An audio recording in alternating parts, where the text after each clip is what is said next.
लेकिन दुखद है कि सरकार पोषित प्रवक्ता और सरकार पोषित मीडिया उसको उजागर करने में डरती है। मनोज काका, एक तो मैं आपकी इस बात से अग्री नहीं करती हूँ, लेकिन आप यहाँ राहुल गांधी बनने की कोशिश करेंगे तो मैं इस चीज को अलाउ नहीं करूंगी सर। और उस पर अगर मैं जवाब लेने के लिए आपसे सवाल पूछती हूँ तो आपको चिढ़ मचने लग जाती है। सरकार के खिलाफ सवाल सुनने की हिम्मत नहीं है। अरे पूरा सवाल सुना है। और पंकज जी पढ़ाई का ध्यान न दीजिए, आप पढ़ाई मेहमान अभी तक ओपनिंग पढ़ाई करके। नमस्कार, मी रवी कुमार. जवाब तो आपको देना होगा बोल सरकार या सदरात नॅशनल आवाजच्या खास रिपोर्ट मध्ये आपलं स्वागत. आज आपण बोलणार आहोत राहुल गांधी व रुबिका लियाकत विषयी. मी नेहमी सांगत आलो आहे की राहुल गांधींनी काही मत व्यक्त केली किंवा अशी काही घटना झाल्या किंवा अशा काही घटना घडल्या तर त्या घटनेशी राहुल गांधींचा संबंध जर असेल तर त्या घटनेवर रुबिका लियाकत बोलणार नाही असे होऊ शकत नाही, असे होणार नाही. तरच रुबिका लियाकतचे पित्र पाणी पितील किंवा रुबिका लियाकत त्या पित्रांना अन्नदान करतील. हा काही आरआरचा प्रश्न नाही, हा काही आरआरचा खेळ नाही किंवा रुबिकाचे आर पासून नावाला सुरुवात होते किंवा राहुल गांधींच्या आर पासून नावाला सुरुवात होते असं काही नाही. त्यांच्या मूळ आणि त्यांच्या खोलवर जावं लागेल तेव्हा ते काही वेगळेच आहे. कारण राहुल गांधींवर रुबिका फार आक्रमक असते. कोणताही मुद्दा असो ती सोडत नसते, त्या मुद्द्यावर जरूर चर्चा करते. होय, अगदी बरोबर. यावेळेस एक मुद्दा असा होता की राहुल गांधींनी एका पत्रकाराला बोलून टाकले होते की सरकारची दलाली करू नका. त्यानंतर तमाम चरण स्पर्श करणारे पत्रकार आरोळ्या मारायला लागले. आपण रुबिका लियाकत विषयी बोलू. रुबिका लियाकत चर्चा करत होती की जेव्हा समाजवादी पार्टीच्या नेत्यांकडे रेड पडली होती त्यावेळी त्या रेड मध्ये 600 करोड रुपयाचा कर भरलेला नव्हता. अशा बातम्या समोर आल्या, अशा बातम्या पेरल्या गेल्या. अशा बातम्या यावेळेस का पेरल्या गेल्या, अशा बातम्या आता समोर कशा आल्या? कारण उत्तर प्रदेशमध्ये यावेळी निवडणुका आहेत. निवडणुका असल्यामुळे अशा बातम्या तर येणारच ना. या चर्चेत समाजवादी पार्टीचे प्रवक्ता जेव्हा सांगत होते काही सरकारी लोक आहेत किंवा सरकारी पत्रकार आहेत ते जे सरकारची एक प्रकारे पक्षपात वृत्तीने त्यांचा पक्ष ठेवतात, त्यावर रुबिका लियाकत म्हणते की तुम्ही राहुल गांधी बनण्याचा प्रयत्न करू नका. कारण असं का होतं, अनेक वेळा रुबिका लियाकत राहुल गांधींवर बोलणे किंवा त्यांच्यावर हल्ला करण्याची कोणतीही संधी सोडत नसते. याआधी छोटी सी क्लिप पहा, मग नंतर पुढे बोलू. आप अपने इन सारे आरोपों को किसी और बहस में ला सकते हैं मनोज भाई. मैं ये कह रही हूँ कर चोरी का आरोप क्या प्रधानमंत्री नरेंद्र मोदी पर लगा है? कर चोरी का आरोप जिस पर लगा है आज उस पर बहस हो रही है. प्रधानमंत्री पर अनेकों भ्रष्टाचार के आरोप हैं, लेकिन दुखद है कि सरकार पोषित प्रवक्ता और सरकार पोषित मीडिया उसको उजागर करने में डरती है. मनोज काका, एक तो मैं आपकी इस बात से अग्री नहीं करती हूँ. आप इस तरीके से टिप्पणी नहीं कर सकते हैं. अगर आप अपने आरोपों को सही साबित कर सकते हैं तो आपका वेलकम है. लेकिन आप यहाँ राहुल गांधी बनने की कोशिश करेंगे तो मैं इस चीज को अलाउ नहीं करूंगी सर. बोलने दे, तकलीफ हुआ है बेचारे को. बोल. मैं आपको पूरा मौका दे रही हूँ. आप मुझे साबित कीजिए ना कि कर चोरी का आरोप लगा है फला आदमी पर, मैं बहस करूंगी. आप ये क्यों कहने लगते हैं? सवाल पूछे तो आप सरकारी हो गए, सवाल पूछे तो आप इन लोगों के हो गए. गलत बात है ना सर. रुबिका ये देश जानना चाहता. बिलकुल बरोबर प्रश्न आहे रुबिका लियाकतचा. ती असं म्हणते की तुम्हाला प्रश्न विचारला तर आम्ही गोदी मीडिया, जर तुम्हाला प्रश्न विचारला नाही तर आम्ही चांगले पत्रकार. बिलकुल बरोबर, अगदी बरोबर. मी तुमच्या मताशी 100% सहमत आहे रुबिका लियाकत जी, तुमच्या मताशी मी 100% सहमत आहे. परंतु तुम्ही अशा प्रकारे कोणत्याही गोष्टी करताना दिसत नाही. होय, अगदी बरोबर. एक प्रकारे थोडीशी पातळी वाढवण्याचा तुम्ही प्रयत्न करतात. असं नको व्हायला की पूर्णपणे आम्ही भाजपचे प्रवक्ते आहोत असं कुणाला वाटायला नको किंवा कुणाला समजायला नको. परंतु जनता काय मूर्ख नाही. तुमच्या चाली जनता ओळखून आहे. कधीतरी तुम्ही बीजेपीच्या नेत्यांवर भडकवून जातात, ठीक आहे, चांगली गोष्ट आहे, परंतु तुम्ही कधीही नरेंद्र मोदीवर अशा प्रकारे चर्चा केली नाही ज्या प्रकारे तुम्ही राहुल गांधींवर चर्चा करतात. होय, अगदी बरोबर. राहुल गांधींवर जशी चर्चा तुम्ही करतात तशी चर्चा नरेंद्र मोदींवर आजपर्यंत केलेली नाही. म्हणून मी वारंवार म्हणत आलो आहे की प्रत्येक घरामध्ये बीजेपीचे 2 कार्यकर्ते आहेत, एक टीव्ही आणि दुसरा आहे वर्तमानपत्र.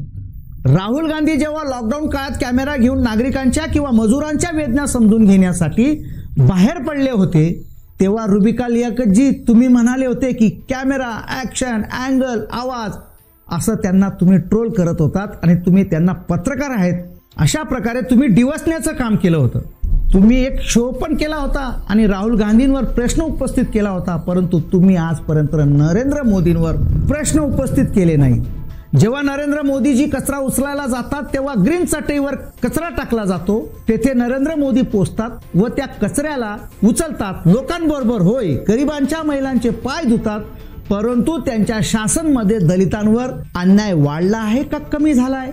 तुम्हाला माहितच आहे, माझी सांगण्याची गरज नाही, तुम्हाला माझ्यापेक्षा संख्या माहितीच आहे. आता यावर चर्चा नको, ती वेगळी गोष्ट आहे.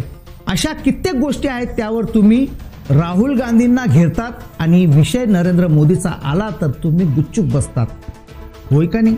आहे का नाही सत्य? राजस्थानमध्ये कोणती घटना घडली तर त्या घटनेवर डिबेट होते आणि तशीच घटना जर बीजेपी शासित राज्यात झाली तर तुम्ही तोंडावर बोट ठेवतात. हाथरस सारख्या घटनेवर तुम्ही 3-4 दिवस मौन बाळगले, परंतु जर का रोज नागरिकांनी हा विषय लावून धरला किंवा नागरिकांनी आवाज उठवला तर तुम्ही राहुल गांधींवर प्रश्न विचारतात. राहुल गांधी हाथरस जातात, राजस्थानमध्ये का जात नाही? हे काय प्रश्न झाले? अशा प्रकारे अनेक प्रश्न आहेत. जेव्हा ही गोष्ट राहुल गांधी त्या पत्रकारांना बोलतात, ज्या विषयी बोलायचं आहे त्या विषयावर बोलतो आहे, तुम्ही त्या विषयावर बोला, राहुल गांधी म्हणाले. पुढे राहुल गांधी म्हणाले की इकडे तिकडे विषय भटकू नका. पत्रकारांनी असा प्रश्न उपस्थित केला म्हणून त्यांनी सांगून टाकले की सरकारची दलाली बंद करा, कारण नेहमीच मीडियाने हेच केले आहे म्हणून नाही म्हणायचे का? विपक्षाला म्हणजे विरोधी पक्षाला कॅमेऱ्यातून किंवा वर्तमानपत्रातून हद्दपार केला आहे. तुम्हाला माहिती आहे, मोदीजी काशी कॉरिडॉरचे उद्घाटन करण्यासाठी गेले होते, तिथे 55 कॅमेरे लावले होते. तेव्हा तुम्ही का विषय बनवला नाही? तेव्हा तुम्ही का शो घेतला नाही? रुबिकाजी आठवा जरा. आठवत नसेल तर शांत डोक्याने, शांत मनाने, शांत चित्ताने पवेलीन जा, म्हणजे तुम्हाला सर्व काही आठवेल. 55 कॅमेरे, हा खर्च कुठून आला? हा खर्च कोणी केला? म्हणून तुम्ही एक शब्द ऐकला होतास का? अशा पद्धतीने पैसा का वाया घातला जात आहे? नाही ऐकला असेल, त्याला हेच कारण. याच्या पुढे समाजवादी पार्टीचे प्रवक्ते थांबत नाही की जय शाह यांच्या संपत्तीत वाढ कशी झाली, त्यावर टीव्ही वाले बोलणार नाहीत किंवा मोदीजींच्या भ्रष्टाचारावर बोलणार नाहीत. म्हणून मी नेहमी बोलत आलो आहे की प्रत्येक घरात 2 कार्यकर्ते आहेत, एक वर्तमानपत्र आणि दुसरा आहे टीव्ही. यानंतर काँग्रेसच्या प्रवक्त्याने सुद्धा आक्षेप घेतला की राहुल गांधींचे नाव असं का घेतलं जात आहे? जिस दौर में पूरे देश की अर्थव्यवस्था गिर रही थी, उस दौर में तड़ीपार के सुपुत्र की संपत्ति जैसा कि 16,000 गुना कैसे बढ़ गई? ईडी और इनकम टैक्स पहले उनके यहाँ क्यों नहीं गया?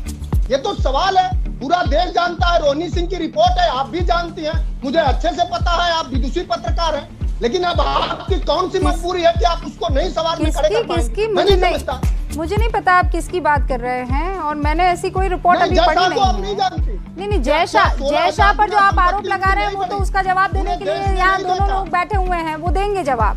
लेकिन आप दूसरे फला ने लिखा ये, फला ने लिखा वो, तो ऐसे तो बहुत से आपके खिलाफ भी लिख रहे हैं. उन सबको अगर यहाँ जगह देने लग गई सर तो हो गया काम सर. अब आप जो आरोप लगा रहे हैं जय शाह पर, उस आरोप का आप चाहते हैं जवाब मिले? आपने जय अवस्थी बिल्कुल, अरे बिल्कुल, ये सरकारी पोषित और स्वघोषित लोगों को आपने बैठा रखा है. तो आप यहाँ बैठकर ये मुझे मत बताइए कि मुझे किसे बिठाना है और किसे नहीं बिठाना है. मनोज जी, मैं बहुत संजीदगी के साथ और इज्जत के साथ आपसे बात कर रही हूँ. आप बार बार एक ही चीज कहेंगे. नहीं, मैं ये बिल्कुल अग्री नहीं करती हूँ इस बात से. आप मुझे ये बताइए कि एक तो कर चोरी के आरोप लगते हैं आपके तमाम करीबियों पर, और उस पर अगर मैं जवाब लेने के लिए आपसे सवाल पूछती हूँ तो आपको चिढ़ मचने लग जाती है. खिलाफ सवाल सुनने की हिम्मत नहीं है. अरे पूरा सवाल सुना है, जय शाह पर जो आपने आरोप लगाया है, कौन दिल में लाया मुझे ये बताइए। अब उस सवाल के जवाब को लेने के लिए मुझे जाना पड़ेगा ना दूसरे शख्स के पास, या यहाँ बैठकर आपका निबंध ही सुनती रहूं और आपका ज्ञान ही सुनती रहूं? बताइए अब निजेश अवस्थी। कौन सी ऐसी प्रतिभा जय शाह में थी? रुबिका पहली बात तो ये है, बड़ी साफ होय, बघितलं तुम्ही, बघितलं काँग्रेसचे प्रवक्ते म्हटले की तुम्ही जे काही म्हणत आहात ते एकदम खोटं आहे, तुम्ही एकदम खोटं बोलत आहात, तुम्ही माफी मागितली पाहिजे आणि खेद व्यक्त केला पाहिजे. परंतु रुबिका लियाकत कडून नकार दिला गेला. जेव्हा ते प्रवक्ते पुन्हा पुन्हा सांगत होते तेव्हा रुबिका ब्रेकवर जात होती. ब्रेकवरून वापस आली तेव्हा म्हणाली की आपण ही चर्चा इथेच समाप्त करूया, तुम्हाला संधी देते, तुम्ही बोला. सरकार कह रही है चलिए पता किया जाए कौन हैक कर रहा है.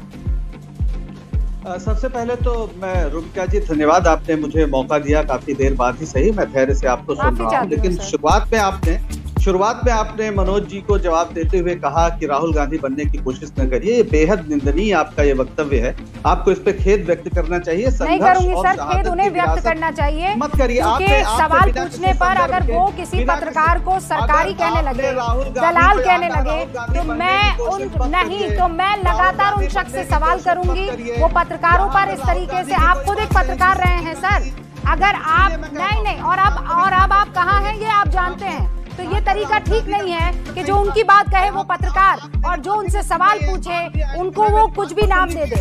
और मैं खेद प्रकट नहीं करूंगी. अब आप अपनी बात आगे रखिए और मैं आपकी इतनी भी इज्जत करूंगी कि आप अपने लीडर के लिए लड़े.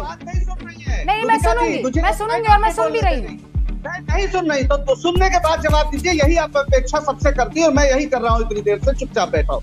मैं कह रहा हूँ कि आपका ये वक्तव्य कि राहुल गांधी बनने की कोशिश करिए निंदनीय है. संघर्ष और शहादत की विरासत का नाम है राहुल गांधी.